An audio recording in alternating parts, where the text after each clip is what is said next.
Hey to all you B-Scientists out there.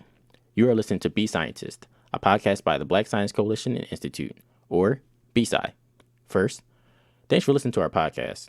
Second, if you're listening to this episode, just know this episode was recorded pre-coronavirus. Third, some of the audio quality for this episode may be a little bit bad. So, if you prefer to skip ahead to some of our newest episodes, that would be 100% understandable. However, if you decide to listen to this episode or any other episode, when you hear this noise, that means we just dropped a source that you can look up in our show notes or on bsci.org, the official website of B-SCI. Again, thanks for listening to B-Scientist, and enjoy the show.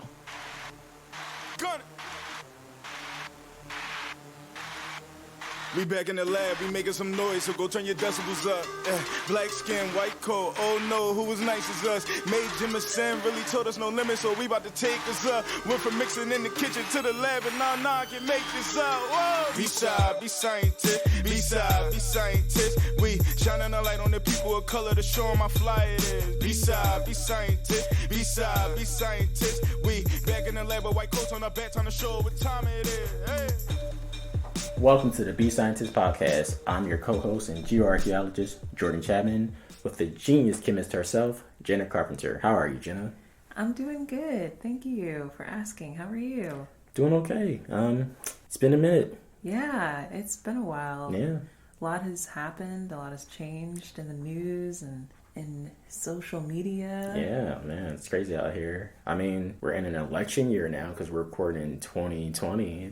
We're in the roaring 20s again, Jana. Roaring 20s. Yeah. Indeed.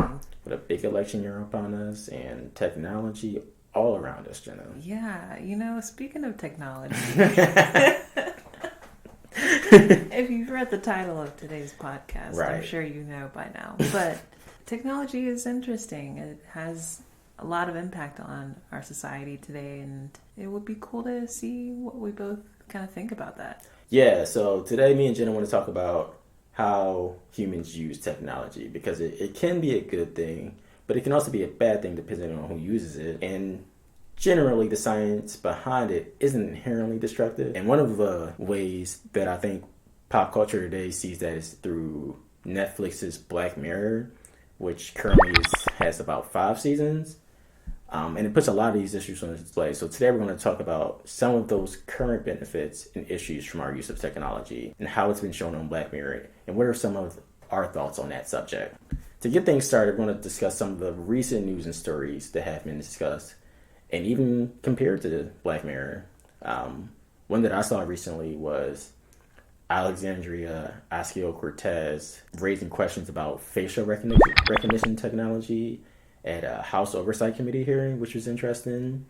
I know there was one episode of Black Mirror called Nosedive that a lot of people, which is one of the cringiest episodes for me personally, because, man, first of all, let's just put out a spoiler notice right now. If you haven't seen Black Mirror, definitely don't listen to the rest of it. Yeah. Come back to it. Come back to it after you watch it. These episodes, But yeah, but there was the one episode, Nosedive, with Bryce Dallas Howard, and that episode is hard. I had to actually stop at a certain point because it was just so awkward and cringy. It's like The Office on like 100 at a certain point for me. The Office is already cringy sometimes, but like, man, this episode was really cringy. But it's about how her entire world is based on, the entire world that she lives in is based on how people are perceived on their social media accounts, and everyone's rated on a scale of 1 to 5, and that affects where they can live,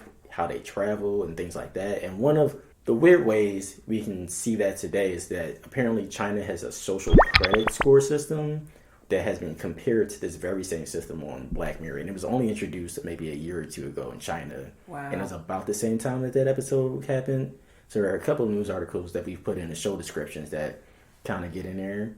Speaking of, I do recall the very popular app called Wechat as a way that people typically communicate most often in China. It's a social media platform, and it's how a lot of news is introduced, but of course with the many laws in China, there are several restrictions based on how people can use what they say in certain contexts. Right. So I see. It's interesting. Social media, man, it's crazy. And then again, we're in an election year, so and if you remember 2016, that's a big topic right now, especially since as we're recording this, the Senate impeachment trials are going on, and a lot of issues are being raised about that. How is Facebook, Twitter, and Instagram? How are all those big social, even Google? How are all those big social media and search engines going to handle the wave of like misinformation and fake news that's going to start coming out? I know Facebook recently announced that they're going to have like a fact checking thing going on around this time, but we'll see. It's hard to say when you're up against a big corporation. Yeah. Whose main goal is to make money. Yeah, it's tough. It'll be interesting to see how they align their morals and ethics and things of that nature. Right. But yeah, especially with the impeachment hearing, it is quite interesting how they have set up restrictions on how reporters can broadcast. Even on C-SPAN, they've reduced the amount of viewing time, which is a public network. I didn't even know that. Yeah, it's kind of crazy. It's not a huge amount of time being taken away, but it's enough to kind of raise your eyebrows and say, why even not have a full broadcast of this process? So it's just kind of interesting to see how, even with something as concrete as a trial with people who are in a room and physically there, it's interesting to see how even in that moment we can't see everything. Yeah. So I mean, it's interesting because like you don't necessarily because technology is so ingrained in our culture now, and like just how we live our lives, you don't necessarily need to be an expert in the technology itself to use it. Right. Even if you don't have like that expertise to use it, you can still use it for good, bad, or like just neutral reasons. But even that deeper understanding of like knowledge going behind like the technology still could produce potential biases, honestly, because that's true. There's a researcher at one of the UC schools. Her name is Safia Nobel, and she wrote a book called The Algorithms of Oppression, which talks about some of the racial biases that some of these algorithms can have, like inherently put in them, because Silicon Valley is mostly dominated by, millennial white males. And it's on the one hand, these technologies have been really useful and helpful in a lot of ways and have helped people connect.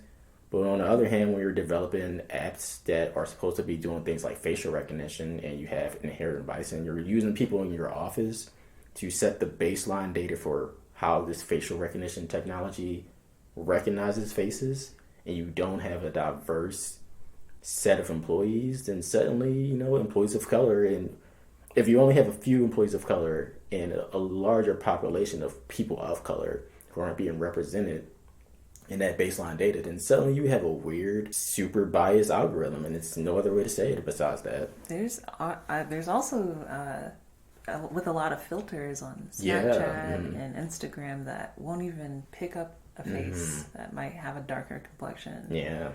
Which is interesting because, if it's a filter and you have eyes and a mouth and nose, you would imagine you should be picked up pretty easily. You would think. You would think so. But at the end of the day, it's hard to say what the intention is of the original developer. Yeah. But you do have to ask yourself, why in these cases does that always kind of come up? Yeah, I guess it just goes back to the larger issue that it's already a lot less people of color in those fields, so it just seems like it's being reflected because, again, humans make the technology, and it's not above us necessarily. It's very much a product of ourselves, and we're reflecting ourselves through the creation of technology. Basically, if you're biased when you make something, even if you don't, because I would give Silicon Valley the benefit of the doubt and say they're not intentionally making biased apps or search engines. But the beauty of technology is that they get instant feedback. Yeah. Instant feedback. So it's like when you're getting that much feedback and you have all this access to information from your users, you have to go into it, I feel like, knowing that you're not going to create something perfect, but wanting to craft it in a way that is inclusive. Yeah, that's fair. At the very least, I feel is... No, that's definitely fair. I mean, and then it goes to privacy laws itself too, like, because how many people are opting in and out of these apps, and like, are they even allowed to be opting in and out of these apps? Because sometimes you just push their user agreement and you don't know what it's really recording. And I mean, there's a whole, you should definitely use it, read every user agreement, but no one really does. And it's like, even people who are experts in these things don't necessarily read them themselves, to be honest. It's just more like a legal thing, and it just becomes an issue because we don't necessarily know what some of these big data companies, like, or these big social media platforms are necessarily doing with the data, besides selling it to other data companies to figure out what product to sell you. So we don't really know.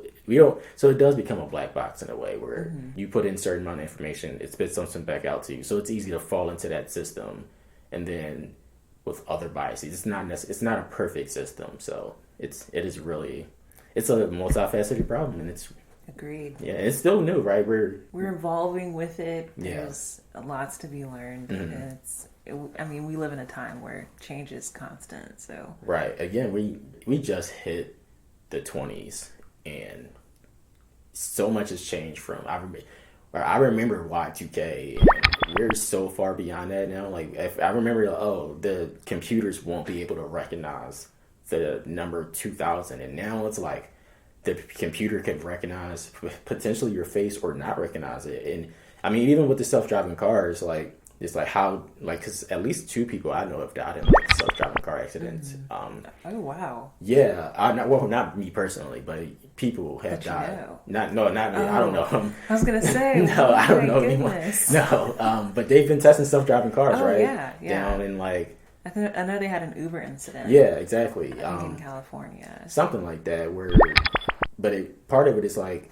did it recognize the human figure? And if we're going to like trust technology enough where it's going to be an automated vehicle on the road with the potential of just killing somebody, it's hard to... You would hope that technology has advanced to the point where it can be used that way. But even like the Teslas, like, people are like just saying, hey, if it's autopilot, then like just let it be on autopilot. But it's not necessarily autopilot. It's like it will just stay in its lane at a certain speed. So you're not supposed to fall asleep behind the wheel when you're doing that.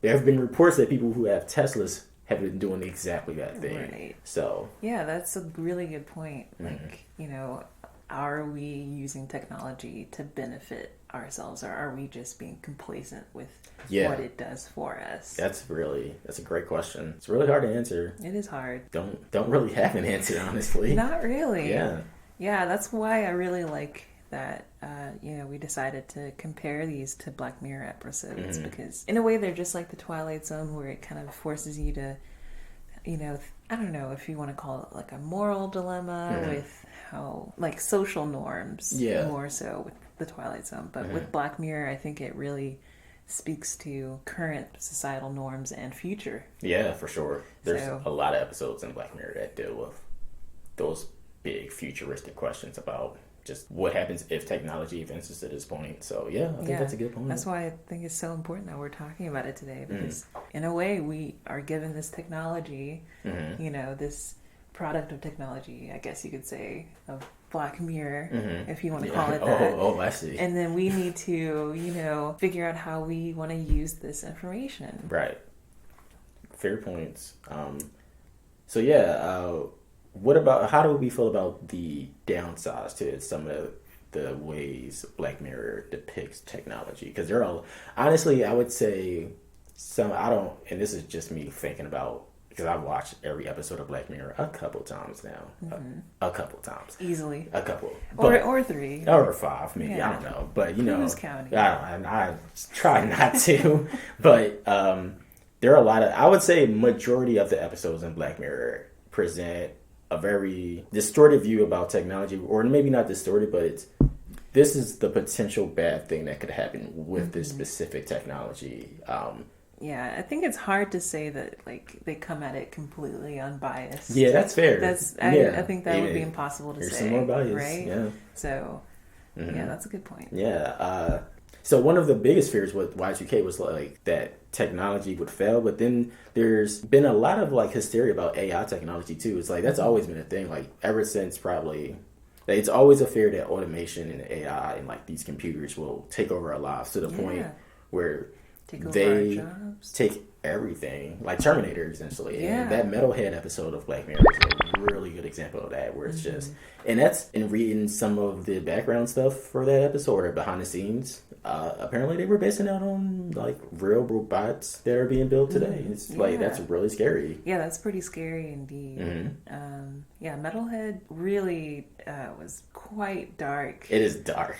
I think for sure the most dramatic part of it, besides all of the killing. Fair enough. But the very last scene where you see what was in the box that they were searching for, which is this box of teddy bears, is just like... That's all they were... That's it? Yeah. Well, I mean, I don't remember that part, actually. Yeah, they had gone into a warehouse. Yeah. And they found a box, and like they were so excited, and they're just like, oh, wow. I swear it was medicine. Was that medicine? I thought it was, I don't know. I thought it was medicine. If you're saying it's a teddy bear, though, I believe you. Well, there's so many episodes. It might all be blurring together. I don't know. Yeah. I mean, there's Drawing it back to just the robot and the main character is pretty troubling to see the extent that she had to go through. Yeah. Just to distract this AI so that she could survive. Yeah. And not, but she doesn't survive. Spoiler, she doesn't survive. She definitely dies. But Pretty just seeing, terribly, actually. but I mean, it is kind of in a way hopeful, dare I say it, because she is smart enough to outsmart this thing. Okay, I see what you're going for here. So that one's really difficult because it's also, we never see the people in charge of who created these bots. Yeah, right. That's a good they point. get to walk away scot-free, no blood on their hands, physically, but theoretically lots. Yeah, I think the overall fear is that one day we create the because it's always the fear with science in general, is that we create the button that can destroy the world, and then one day we actually push that button. And I mean, it's not unrealistic in some ways, but it could, personally, I do feel like it could be potentially overblown, because humans, in the same way that we do bad things, we generally do figure out a way to most out. Again, I'm a little optimistic about stuff like that. But... No, yeah, that's fair. I will say, though, that like even when we do have the opportunity to turn things from oh, it's going bad, we should turn back, to fair. It's too late, we have to face what we've done to ourselves. That's fair. So no, that's an entirely fair point. Even so, hacking was another episode that's not the name of the episode. Shut Up and Dance. Yeah. The hacking episode is that's another really, really dark episode. I feel like that's one of the, like, if Metalheads, like, those are really dark episodes to me. Like, I don't feel like those are the darkest episodes, honestly. Yeah, no, for sure. We're going to get into it, but like right now, those aren't the darkest episodes we're discussing. I think we're starting like light. Yeah, that's where we're starting.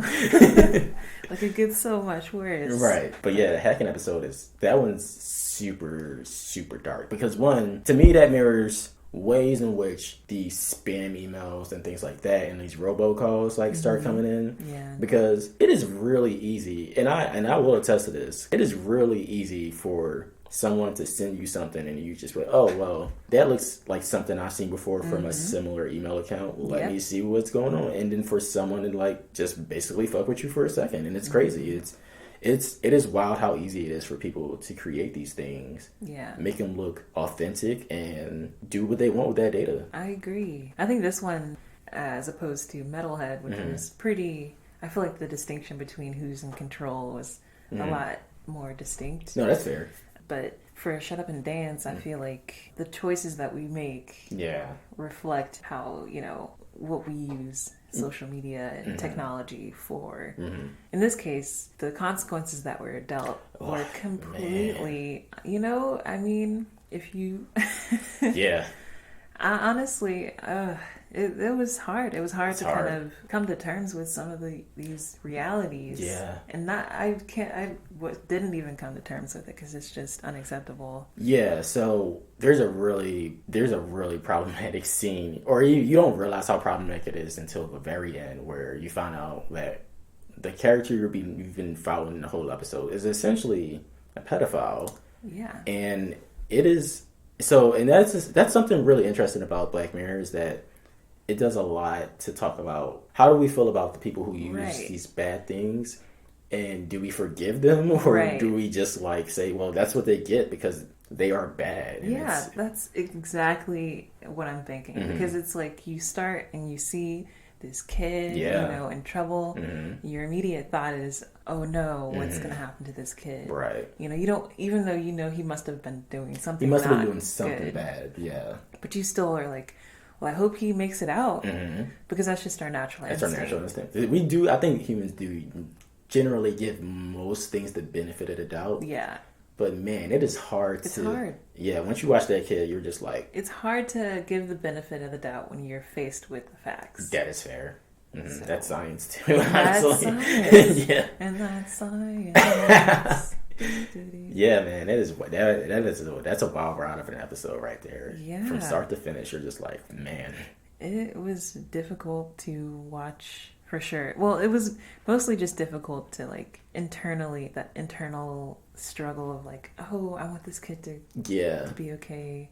What's happening? Oh, now he's in this really dire situation. Oh, no, I don't want him to die. Yeah. And then you're like, wow. Interesting. Yeah. But, like, it's interesting because when you think about that episode, and then there's Whitebeard, which is, that's the episode where there's the prisoner, or we don't know she's a prisoner at the beginning of the episode, right? She's just, and even White Christmas is a very similar line, where in Whitebeard, there's a woman who wakes up out of a coma, essentially, and she doesn't know where she is at all. She starts walking around, and the only thing she sees are people holding up their cell phones and trying to record her, but they will not talk to her, and she's terrified, and she's just running around. And then she meets a few other people who seem to be sane, but by the end of the episode, we find out that she's a prisoner who was complacent in something really, really terrible. But they're essentially, in my opinion, torturing her for something that, she just, and it's really bad. And then in White Christmas, a similar thing happens where you start off with a character who did something really bad that we find out later. And then he's also tortured in a very strange way. Even Black Wax Museum kind of does a similar... There are a lot of Black Mirror episodes that deal with the prison industrial complex, dare I say. It's kind of crazy. No, yeah, that's definitely a good point. With White Bear, I do think it's interesting that they made her to seem innocent in this... but to know that there's very little innocence about this person is interesting how they allowed that, because you do think, oh my gosh, why are these bystanders who have no... Right. It doesn't seem like they have any thought other than to record this person and do everything but not help them at all. Yeah. And not understanding why. Right. Because it puts you in that character's shoes in that moment.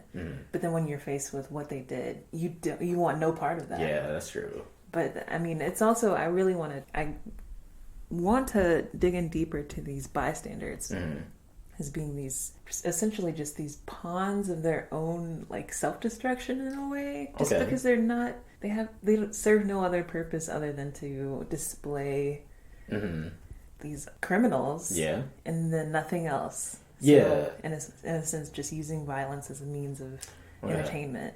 Yeah, that's weird. That is weird. Yeah, I don't know, because for me, like, watching her, it makes me feel like, I definitely agree that there are bad people in the world, and again, this is me being optimistic, but I don't know if, like, torturing someone continuously for, like, the rest of their life, and especially this really intricate, and it almost looks like they're in a suburb somewhere. Yeah. And that seemed like a really, that's like taxpayer money for them to, like just block off that one particular area. Like, you got an area, and then you got to pay the people who are doing the torturing essentially, but then you like subsidize that by allowing regular citizens to come into the prison and like help out with the whole performance that she doesn't know is going on. So they make the money back, but it's like, in a sense, it is kind of like an eye for an eye. Yeah, but like I don't. Where do we draw the line? Yeah, that's exactly. I don't know. Now,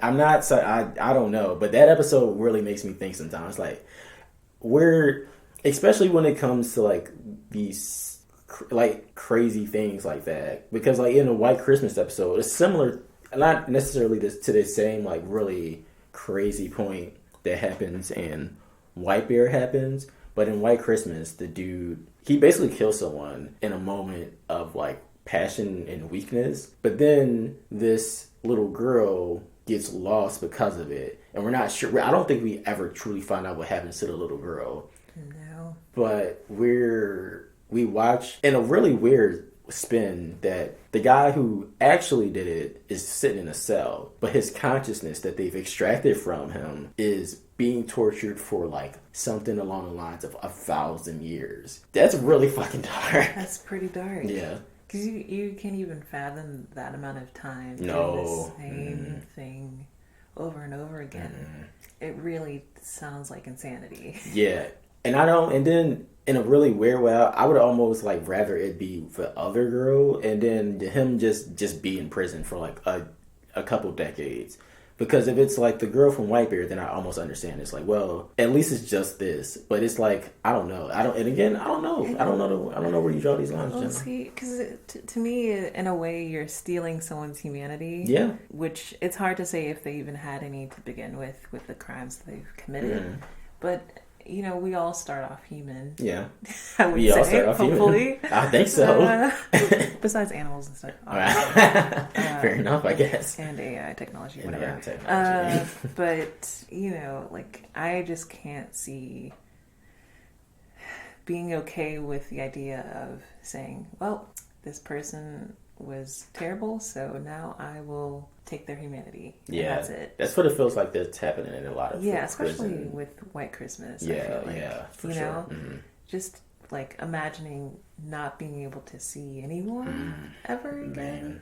Like, oof. Wow, talk about a gray area of. Yeah, because like even if you think about like, even though they extract, which essentially is just a consciousness, because it's not a real thing at that point, or it's a real thing, but it's not physical. Right. It still thinks in the same way that a human would. And humans aren't really designed to think that long about anything ever. That's and so, point. Like, it is really just, I'd imagine that even that consciousness would be feeling it, like, to an extent that you could not fathom. And it's just, that's what gets me about that episode. That's why that episode is hard to watch, because of that last scene. I think I just had an epiphany. What's up? In media res. Just, you know, that's kind of how we treat technology. Yeah. You know, that is a real Black Mirror, if you will. That's the second time, okay. Yeah. Because, you know, if you think about it, it's just like, you know, extracting someone's consciousness. Yeah. Right? That's fair. And then feeding it with this thing that you want it to do. Or in a sense, it's like using White Christmas as an example to get the answer that they want. Right. You know? It's kind of interesting how we can just play with things. Right. I feel like technology, we don't place any humanity on it. We don't, not necessarily. But I feel like in a lot of these cases, we the viewers have humanity, but the punishment is that they don't have any humanity. Yeah. And they're not allowed to. So I'm just trying to figure out how we can process that. Yeah, I don't know. Is that how we are using technology? And is that okay? I don't know. I don't think I don't know. I mean, I guess it's not for us to decide all the time. True. I would say that it does reflect some ways that we think about how we set up our prisons now, because they're not being reintegrated into society. They're very much off in the corner somewhere, and they're allowed to rot, but not die almost. It's just like they're rot, and that gets to a weird conversation about capital punishment. And that brings in Black Wax Museum, too, because that's essentially what happens. Because there's an African-American male who's convicted of a crime that he didn't commit, and then he's sentenced to death. He dies, and his consciousness is uploaded to a like AI type thing, but it's not for the benefit of anyone. But like you were saying earlier, it's for just for entertainment because it's used to fuel that museum. It's like they go in there and they get to pull a switch and watch him die as many times as they want to the point where even his consciousness is just nothing but like code essentially, and he's not even, that consciousness almost clocks out in itself. And it's just a really, really crazy look at capital punishment to say that these people, like you were saying, like their humanity deserves to be stripped out almost. So yeah, I definitely think just to make the point clear that generally speaking, the percentage of African Americans, people of Hispanic or Latin American descent in general, black and brown people in general are always at a higher rate to be in prison than any other race, which is and I think, and then again, America has the highest rate, like highest number of prisoners in the world, so that's also really a really disturbing way we view like how the prison system is set up, and it's crazy. Before we get off of like the downside to technology, I did want to bring up high tech warfare from the episode Man Against Fire, where essentially, and I think this also goes back to Metalhead a little bit too, where technology is used to automate violence in a way. And so in Man Against Fire, they implant a device into the minds of their soldiers that essentially allows them to become super soldiers. But one of those devices, let me backtrack. One of the aspects of that device is that it allows the military itself to control what the soldiers perceive to be the enemy. And they make them look grotesque.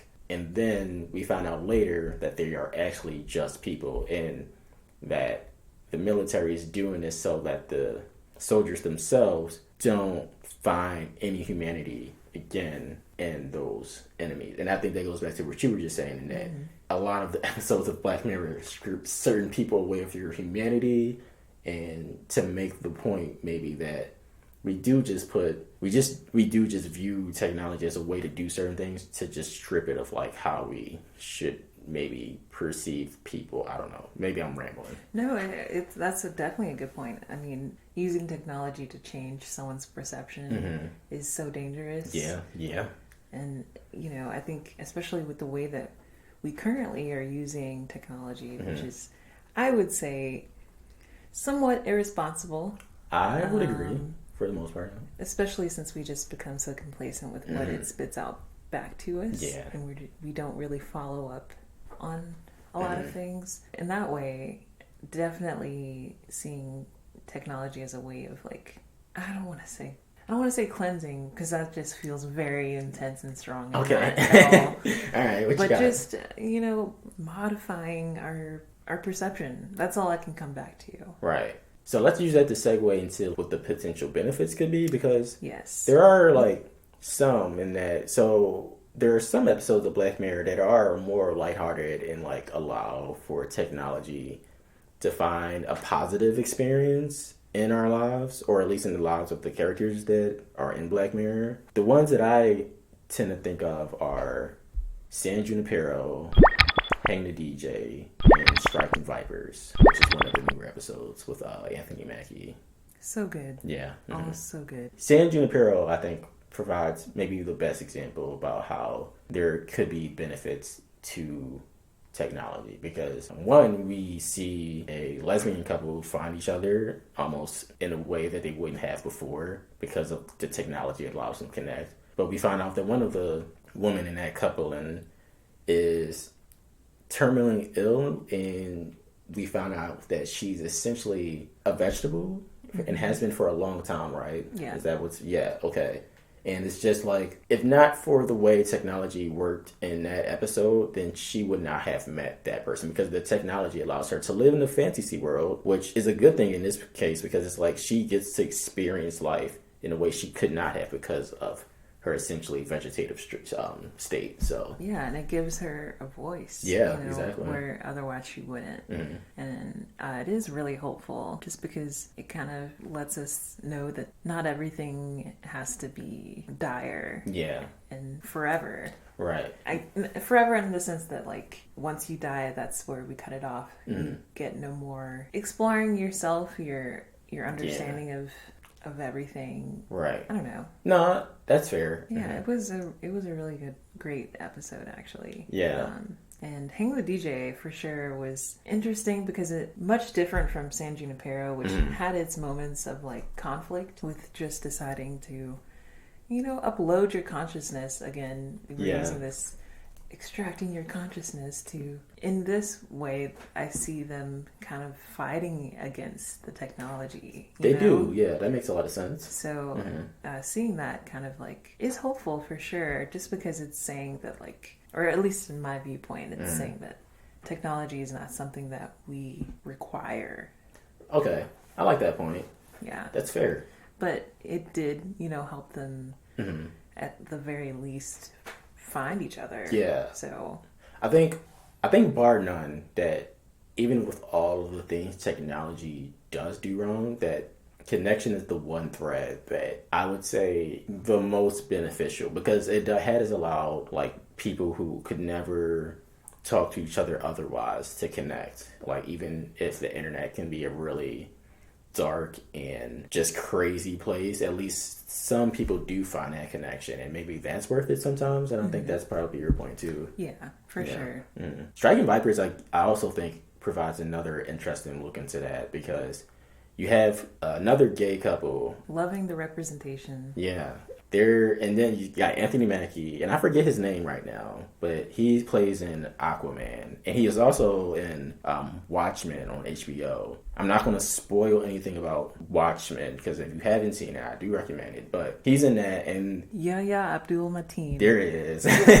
What a great name. That's a great name. He's killing it out here. Yeah, killing it. Yeah. So they're best friends in college. They both play a game, and VR technology allows them to experience everything that happens in the game. We see their relationship turn from one that's friendship to one that is kind of romantic. That part's a little bit debatable. It seems, because Anthony Mackie's character is not necessarily like super keen to it for a while, and then Yaya's character is very up for it, but he doesn't see it necessarily as a homosexual thing, but it could definitely be taken that way, and they both become like kind of confused about the whole thing. At the end of the episode, they kind of come to an understanding that they both enjoy that relationship, that it turns more romantic and sexual, and they go along with it. They don't do it as much at the end because they made an agreement, because Anthony Mackie's character is actually married in a heterosexual relationship, very much in conflict with what they both thought of themselves before, but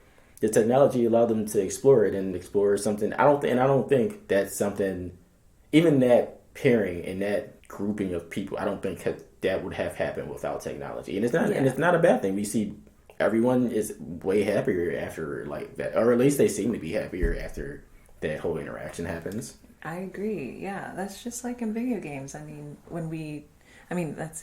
the direct connection that I'm making. That, we don't have to put on face, right? When we play video games, we can just be ourselves. That's fair. Unrepressed of any emotions that we feel or want to express. So I feel like, in that sense, it's a really great outlet, for sure. Just in terms of, like, finding ourselves in a way. I don't know. But for sure, I think it's important to note that, especially with the representation of Black men... That's fair. I think it's really great, just because men in general are always told to repress these feelings, that there's no way that having those kind of feelings can work in any situation. Capacity. Yeah, right. Agreed. So for them to be able to find common ground, even in the midst of this turmoil of a relationship, with not just them, but their partner, involved, and figuring out, where is this okay? Where is this not okay? Yeah. But being able to still discuss. Right. That makes a lot of sense. And not be swallowed up by what? Like society's telling them to do, basically. And and it's just a good way to see, like you were saying, you see Black men who generally who aren't depicted in that way, and on movies, TV shows, in any capacity really get together that way. And it's honestly, sometimes I watch it and I'm like, I still don't know the status of their relationship and how that works, but it's not for me to understand. Honestly, it's like, that's how they want to do themselves. So, like, that's how they want to live, and I think it's fine. Yeah. Yeah. I will say though, it is strange how we do have to disconnect ourselves from who we are as people in order to do that. That is fair. Because that can be dangerous. But that's another point to like why technology allows us to be those people sometimes. Right. You know, even if we are putting on a different mask, or in this case, a different avatar or character, it still allows us to embody that space and feel safe in that space, and then do the things that we want to do because of it. And that's it. I think that's a good way for technology to see ways forward sometimes. Again, could that be taken in really bad ways? For sure, because in the same way that you could pretend to be something and essentially and shut up and dance, hack someone and make them do what you want. But again, the positive point is that they found each other, and all three of those episodes, from San Junipero, Hang the DJ, and Striking Vipers, we see different couples come together because of it. So, and then one of them is essentially a polyamorous couple in Striking Vipers, I guess. Yeah. It seems like it did turn into a polyamorous relationship. Kind of, yeah.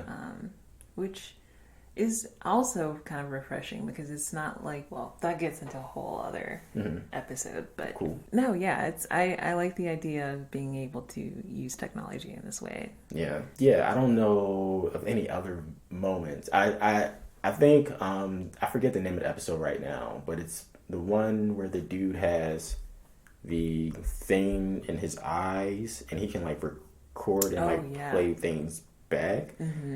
I'm not going to, if you know the episode I'm talking about, I'm not, because so essentially we found out, spoiler, but that his wife has been cheating on him.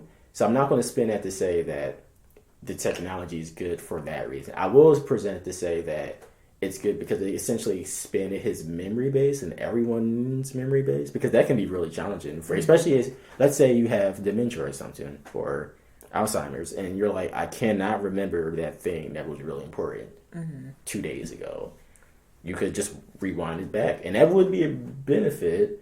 But again, point of like, it depends on who's using it. In a way that he used it, he became really obsessed with it and overanalyzed everything, and it became really bad. But again, it depends on who's using it. So there's that. And yeah. So let's wrap it up, Jenna. What are some of the main takeaways we get from Black Mirror and talking about how technology is in our society and how it's used? I'd say that technology is it's a broad spectrum, right? So how we use it kind of reflects in that spectrum of how knowledge works. I don't know. But I think it's something that we can utilize in a positive way. Yeah. But it can also be, I keep saying the word dangerous. No, I feel like dangerous is a good word for it. Yeah. Is that somewhat accurate? I think it's accurate, yeah. But,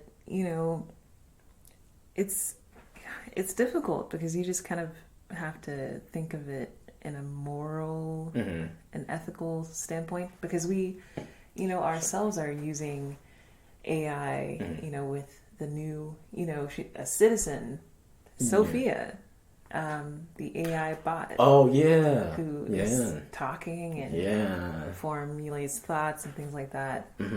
We're now placing humanity onto technology. So in that way, you want to talk, you have something to talk I just thought of another Black Mirror episode, actually. I forget which one it is. It has, I forget her name, actually. But if you ever watch Marvel's Peggy Carter, she's Peggy Carter in the episode where, like, essentially her husband or boyfriend dies, and then she gets, someone, like, subscribes her to some program that allows her to talk to him based off of the text messages that they had. And this sounds familiar, right? It sounds familiar. Yeah, so, like, she gets this technology. She's able to chat with him, like a chat bot, basically. She can talk to him, like, through text messages and emails.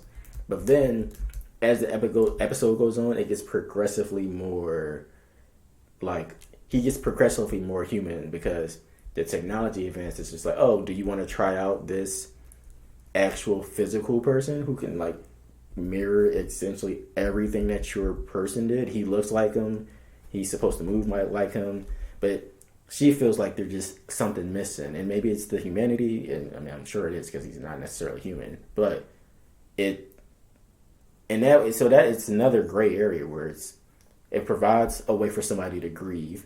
But at the same time, it becomes problematic because she relies on that ability for it to allow her to grieve too much to where she starts to think of it. She was hoping that would be more of a replacement for something she lost, but it can't really replace him or her original partner. So it becomes really difficult for her at the end of the episode. But yeah, I mean, I think there's just a lot of gray area in some of this stuff. There is a lot of gray area, and I think the only thing we can really get out of it is what we put into it. And That's so fair. we just have to be smart about how we do that, go about doing that.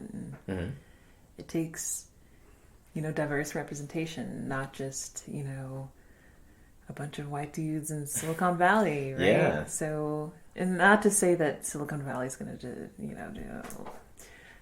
but we're not trying to knock Silicon Valley just because it has a whole bunch of white dudes in it. We're just Right. asking that it becomes a little bit more inclusive and acknowledges the biases that is there. Thank you. Yeah. Yes, exactly. Because I'm not just looking at skin color. I'm also looking at, knowledgeable people in different areas. I think it's a collective effort. Yeah. And not just people who understand how to create technology. So on that note, let's get out of here, Jenna. All right. Alrighty then. This has been the B-Scientist podcast, and I am your host, Jordan Chapman. As always, we have Jana Carpenter. And we're going to see you next time. All right, guys. Peace out. And don't forget to be scientists.